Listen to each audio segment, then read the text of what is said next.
You're watching Badass Lady Folk. I'm Christine Stoddard, and this episode I'm so excited to welcome Khaholi Bailey. Hey. Hi. How are you? I'm wonderful. How about you? I'm great, and you have a new book out, so you should be extra great. I am extra great. So it's 6-month anniversary about now. Yeah. This is my book. This is my baby. I mean, that's new for a book. It's pretty new for a book. I'm almost dreading when the book becomes old and then it's just like another book out there. You know what I'm saying? Yeah, so I'm enjoying this new time. Yeah, for sure. So tell me about your 6-month-old. My 6-month-old, she's beautiful. She's pink. She is very pink. She's doing pretty well, I think. I'm just glad that it's over. You know what I'm saying? You know what I'm saying? I do know what you're saying. Like, draft number 85, final draft number 5, final draft number 10. You know what I'm saying? So, yeah. The miseducation of a 90s baby, but not a reference to Lauryn Hill. It is not. And I'm technically not a 90s baby. I was born in 87. Okay, yeah, relatable. Yeah. It's not the same ring to it, right? Yeah. Nothing to do with Lauryn Hill, but we do talk about music, mainly in sync. Right? And, you know, music, it was in my house growing up like anyone else's house. So when I hear certain songs or certain people like Shaka Khan, it reminds me of like fish fry at Aunt Michelle's house, stuff like that, you know? So there are some music references for sure. And obviously the cover, you know. So how did it come to be after so many drafts? Like, what's the origin story here? Of the book? So I didn't have a book to publish when I met the publisher, actually. Clash Books. Clash Books, yes. So I did a reading in Brooklyn for a literary magazine called Breadcrumbs a couple of years ago. I published some sort of stream of consciousness style fiction. And Lisa Cantoral, she's one of the founding members of Clash Books. She also had some poetry, I think, published in Breadcrumbs. So we read together, we met, and they said, well, do you have anything else that's nonfiction? And I really didn't have much else because I went to school for fiction, thinking I was going to be some fiction person. One day, maybe. Still plenty of time. Still plenty of time, right? So, yeah, they asked what I can show them as far as nonfiction. I showed them a few things that actually didn't really make the book. And they were like, great, could you make a book out of this kind of thing? I'm like, sure. I mean, they had nothing but time, you know. So it took maybe like 2 years, but then here we are, yeah. Wow. Yeah. So from one literary reading Yes. and also a publication, let's not discount that. Right, of course. You got a book. Yeah, word. You just never know. Like, one step opens one. It sounds so corny, but it's so true. You know what I'm saying? One person you meet has one person they, you know, introduce you to, and before you know it, you got a whole book, you know? So, yeah, it felt very serendipitous for sure. I'm a big believer in that kind of stuff, and I don't care if it's corny. I love cornball stuff. I love cornball stuff. I'm like the positive affirmation queen. Like, yes. I'm such a mom at this point. It's yes. disgusting. But it's true. It works. Everything your mom says, listen to her, honestly. Yeah. So could you talk about what the writing process was? I think 2 of those essays I actually started in a college workshop class. I went to Hunter College, and part of the curriculum. CUNY. Yeah, CUNY. Yeah, no debt, right? So I went to school for fiction, and I took all these fiction classes where they said, well, you have to round yourself out. You have to take one nonfiction class. So I took it. I fell in love, you know what I'm saying? Yeah, and I took a few seeds of that. I think the marijuana story and one of the other ones I forgot. But it started in that class, and, you know, when you look back at something you wrote a few years ago and you are different, hopefully better, you know what I'm saying? You kind of chip away at it and polish it up. Everything else, I thought of the concepts, kind of like the titles of the essays, and ran it by Christoph, who also founded Clash Books. And every time I got a yes, I just kept rolling with it. And, yeah, like I said, you only need that one little light, and then, you know, the path is out there. Yeah, for viewers, Clash Books is run by Lisa and Christoph. It's a husband-wife team. Now they're based in Troy, New York. What was working with them like? Because viewers should also know I've worked with them. I've had my positive experiences. And I'd love to hear about what that back and forth was like. Actually, it wasn't too much back and forth. When I think about it, they were like totally chill. I was like, yeah, I think you have a strong voice. Let's just roll with that. You know what I'm saying? And it really was just that. Amazing. Yeah. I mean, there was some back and forth about I guess like the topics, what would they be? Obviously, they had some edits for me. But when I came to get started, there was like, here's a very simple contract. I think it was like 2 pages. You know what I'm saying? It was like, all right, we're ready when you are. You know, it was awesome. And I'm very like a laid back person. As much as I like charts and schedules, I'm horrible at adhering to them. So You like to be the one organizing and imposing, but not having to follow the rules. I actually would like someone to give me the rules so that I can have a benchmark. Otherwise, I can just sit there and say, oh, what about this for like 10 years? You know what I'm saying? So like a dreamer mentality. For sure. Very dreamy. Yeah. So they kind of wrote me in, you know what I'm saying? This is where I want your first draft. And I think they do what my sister does. If I have to meet them for something, she'll say it's 4 o'clock when it's really, like 6 o'clock? You know, I'm like late. So I think they did that. They asked me a first draft, but then it was a lot more time for me to give like, oh, technically this is my 1.5 draft. You know what I'm saying? Mm-hmm. And yeah, just feedback here, feedback there. It was really simple, honestly. Yeah, Clash is amazing. Was there any point in the process where you doubted yourself? Even now. The second to last reading, I had the last reading with you actually last week. The day before I had a reading, and it was at someone's apartment, and it was lovely. And everyone else there was a doctor of something. A doctor? Yeah, just doctors. I don't even know. I like bought all their books. PhD kind of doctor, One not was a like PhD. Another one, one was like I wish I knew their names at the moment. But one was a doctor. She was talking about like environmental things, how to make our economy match our farms. I'm not a doctor. I don't know. Yeah, Okay. lots of super academic stuff. Right. Another one had about panic. It was called Panic Proof. That's the name of one person's book at least, and she's a doctor of something. And she was here to tell us, like, you know, people have a lot of panic attacks now, but this is how you can kind of talk yourself out of it. That's kind of the synopsis. I like that one. Yeah. I bought it one day. You know, when I start procrastinating and panicking, I'll actually open it. And 2 were teachers. One was a poet at Columbia, NYU, and another one worked for the school system and wrote a young adult novel. So anytime I meet a person, you know, who is doing stuff or they just write only, you know, that's all they do. They don't have a day job. I'm like, wow, I'm faking it. You know what I'm saying? So, yeah, it still has. I don't know if that'll ever go away. Yeah. I think it's probably a good thing if it doesn't go away because I don't want to slip into vanity. I can definitely see that happening. You know what I'm saying? Why? Why? I Google myself like every other day. Nothing's changed. I've done nothing between the last time I Googled myself, but somehow, you know, the internet's just going to have this big page of me or something. I don't even know what I'm looking for. But I can certainly see how it could kind of slip into it. And, yeah, I'm going to try to avoid that as much as I can. I mean, you've written quite a bit about pop culture, so I do wonder about how fame and celebrity, or at least the ideas of these things, influences and or inspires you. Well, I guess because I've written about it, and I know we heard a million stories about how it's the devil, and I've always been kind of a quiet, reticent person in general. It was never really something I was hoping for. In fact, I really didn't even want my picture in the back of the book. I just thought it should just be about, hopefully someone can, you know, resonate with what I'm saying, and it'll just be about the work and not about me, you know what I'm saying? Which I kind of like that my name is kind of forgettable in a way, or... Forgettable? Or if you can't read it, you just something with a K, you know, it's just in the back of your mind. Well, now I'm thinking it kind of rhymes with Fern Gully, so... You'd be surprised how many Can't times forget that. Yeah, so I would like to avoid that at all costs, for sure. But I guess as far as pop culture, I think it's like kind of this umbrella over us. And we know that in a way, but I think a lot of us also shy away from the fact that we are highly impressionable, even as adults.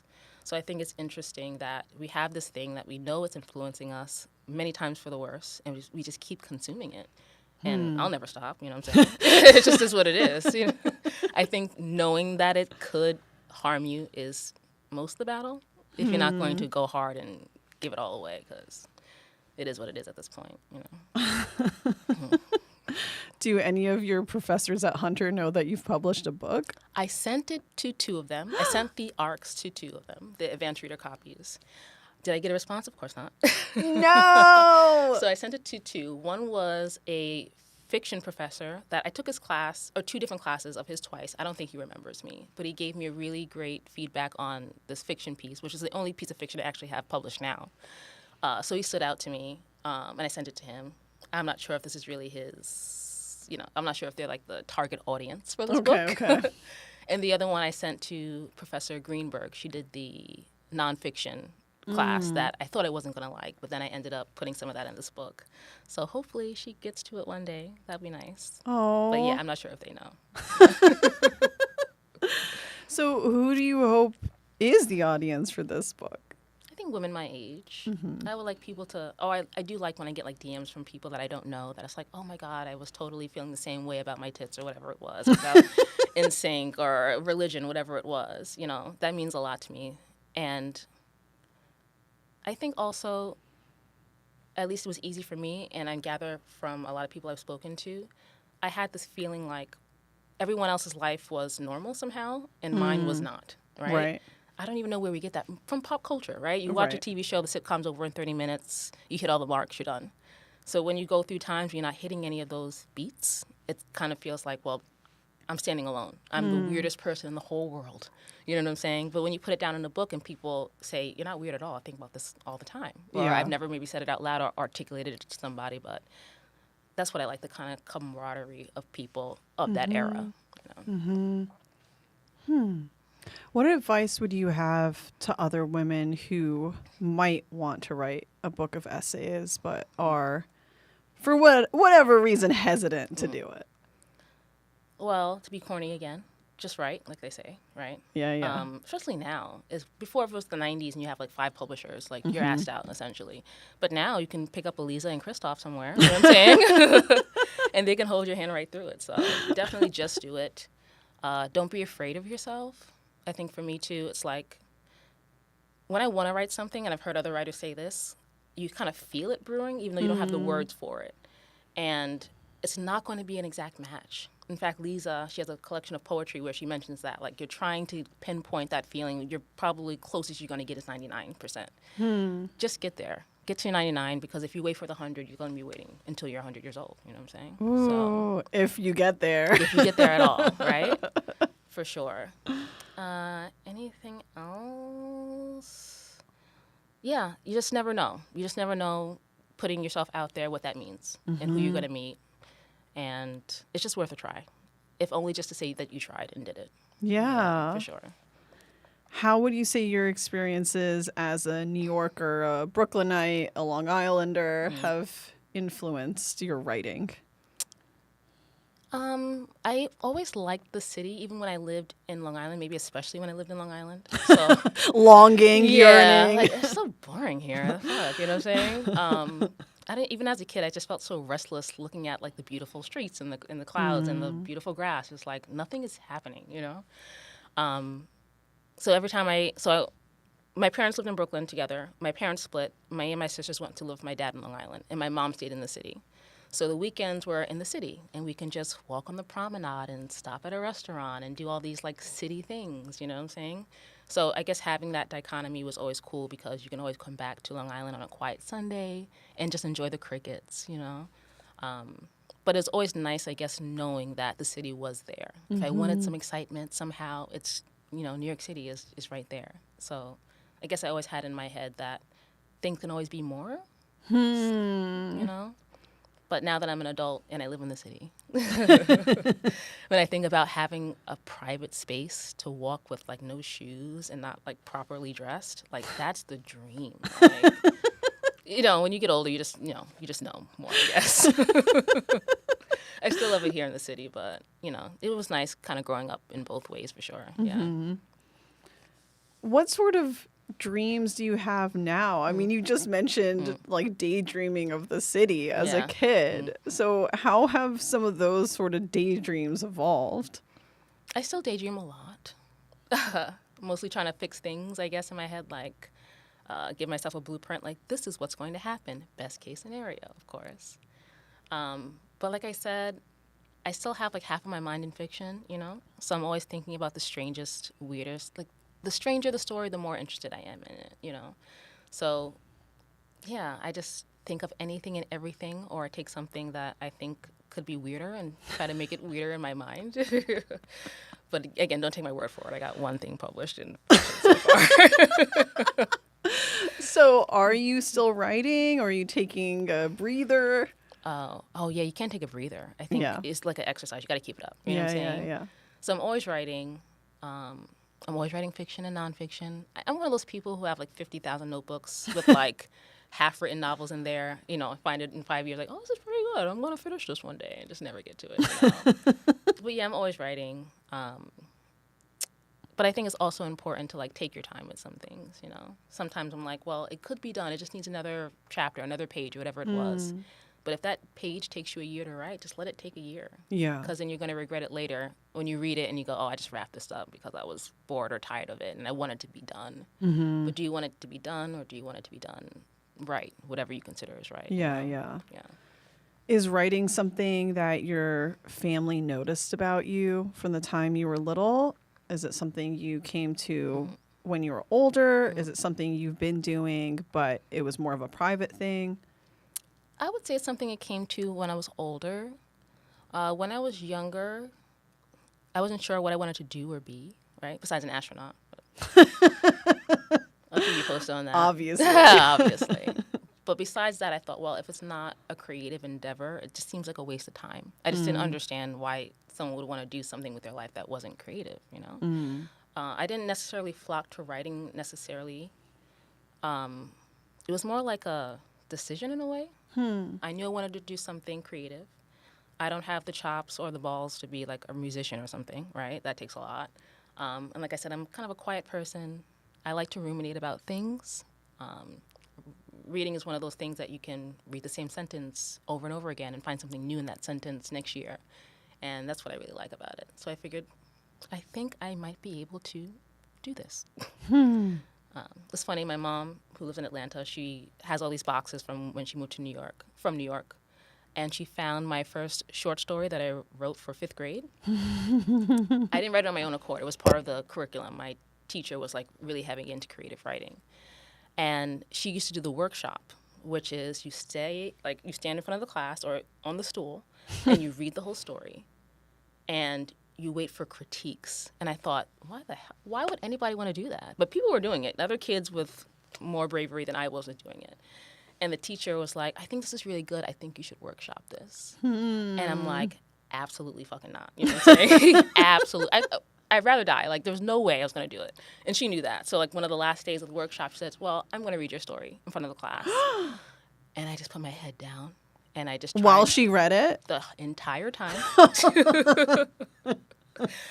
And then, thank God, she read it at the end of the day. So when that bell rang, I just walked out. And I don't know what anybody thought about it till this day, but I got an A. That's what my mom showed me the other day on FaceTime. So yeah, that's my only like pre-college writing. Everything else was more like, diary, this and that, but nothing serious now. But did you draw from your diaries at all in writing the essays? Oh no, my diaries were fake. Like they were What?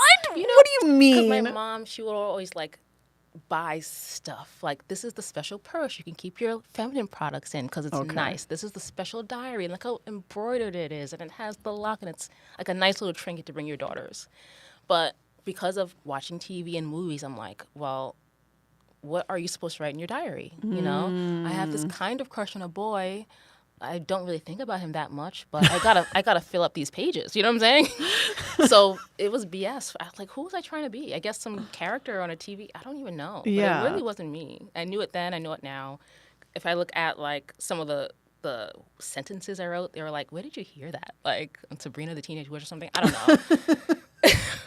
There was just something very performative about it. It was ridiculous. And no, it was not like I was giving it to people to read. It was just for myself. I was performing for myself with this fake diary for this fake girl, so. I know I would do that to an extent, partially because my mom would read them. Oh, no. Yes. Okay. No privacy. Okay. So everything was in your mind after a certain age, I'm guessing.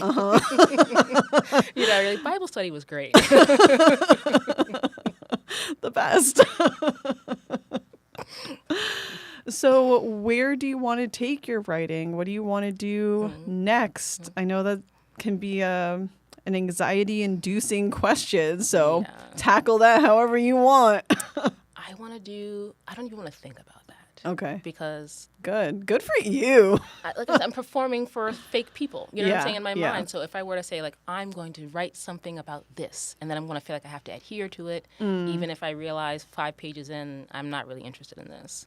Right. So, like I said about just letting things marinate, taking its own time to kind of flesh out. If you don't have the answer to how that scene's going to end, you might have an experience next month that's going to tell you, you know? So I just want to leave it open. I have a lot of starters out there and a lot of different, like, folders within my notes section on my phone. You know what I'm saying? I'm jotting down, like, sentences here and there, and I'm not going to look at it until, I don't know, whenever I feel it, and hopefully it means something then. But yeah, no time frame right now. Try to relax a little bit or enjoy this. It's only been 6 months, I tell myself. Yeah, you know? only 6 months. Yeah. Okay, so if somebody's wondering if they should drop this in their Jeff Bezos cart or order directly from Clash Books, Yes, you what a can. concept. Right. I get more money that way. You do get more money, and they would be supporting a small press that way, a family-owned small press. If somebody's debating whether to buy this or not, what's your elevator pitch? Sorry, that's shitty of me. Yeah, but whoa, yeah. If you like bits of nostalgia, if you like, I don't know, I have no idea. If you like honesty, teenage vulnerability. I would say, yeah. If you like NSYNC, if you ever had a hair relaxer or any kind of hair situation that you had to climb yourself out of decades later, if you've ever experienced a death in the family, if you curious about the slang terms you used to use and what that means to you now. I feel like humor. There's humor in there. It's so hard to say buy it because it's funny. Because the moment you say you're funny or someone else says you're funny, like, oh, let's see how funny she becomes is. a test. It's not serious, I'll say. If you laugh, great. I think it's under some of the humor categories in Amazon, so I guess that speaks for itself. But yeah, I'm not saying it from over here. And if you're on the fence, I just say buy it, you know? It's only $16.95, and usually it's on sale. So. And you can buy the Kindle version for like $5. Whoa, Yeah, that's there a you go. coffee, That's you know? a coffee. And if you're like me and you wait for like the Amazon delivery day and you get all those digital credits, all your ebooks are free, basically. including mine. Amazing. So yeah, if you're on the fence, just buy it. If you want to support a Black woman, if There you you want to go. support a native New Yorker. There you go. If you want to support someone who's 5'6", if you want to, Very specific. yeah, whatever I am. If you'd like to support, go ahead and buy this book. Okay, you did mention earlier about how you had this idea, I have to do something creative early on. And I definitely can connect with that. Were there, you said, I don't have the chops for music or whatever. Were there other creative things that you wanted to do or considered doing or even tried out for a little bit? I mean, I was always a part of stuff, as my sister says. Stuff. Like, just stuff. Like, I was a cheerleader or on the step team So some kind of dancing, movement, right? movement, or I just felt like it was nice to have something besides school, besides friends, besides, something. Besides friends. I feel like I need a lot of stimulation in a way. So like to have an extra endeavor is always a great idea. What was your initial question? I totally forgot. Just about creative stuff. Oh, yeah. Stuff, just to stuff. use your sister's word. Or are there creative things that you do now as a pastime? I'm obsessed with my hair, so that's something. That's YouTube. But I usually try to pour everything into writing. Yeah. I think especially as an adult, you have so much more responsibilities on your shoulder. So it's like, if I have this extra time, this extra energy, I should make it something productive. You know what I'm saying? But as far as like creative endeavors when I was a kid, I really wish I could say I was some prodigy in this way or I was really into something. People are in these interviews like, oh, I knew this when I was 3 years old. You know what I'm saying? even when I say I was on this dance team or that little club, it was anything super serious to me. It was nothing I told my parents, oh, we have to get extra lessons outside of school because, band class is just not enough. You know what I'm saying? I was just kind of a little bit here, a little bit there. Even when I went to Hunter, I didn't have a major in mind.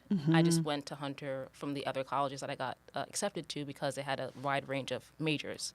So I thought if I don't know, Hunter's probably a good bet. Yeah. And it's respected, like, especially among the CUNYs. Like, many people say, oh, Hunter's the best one, right? Or that's what I say, at least.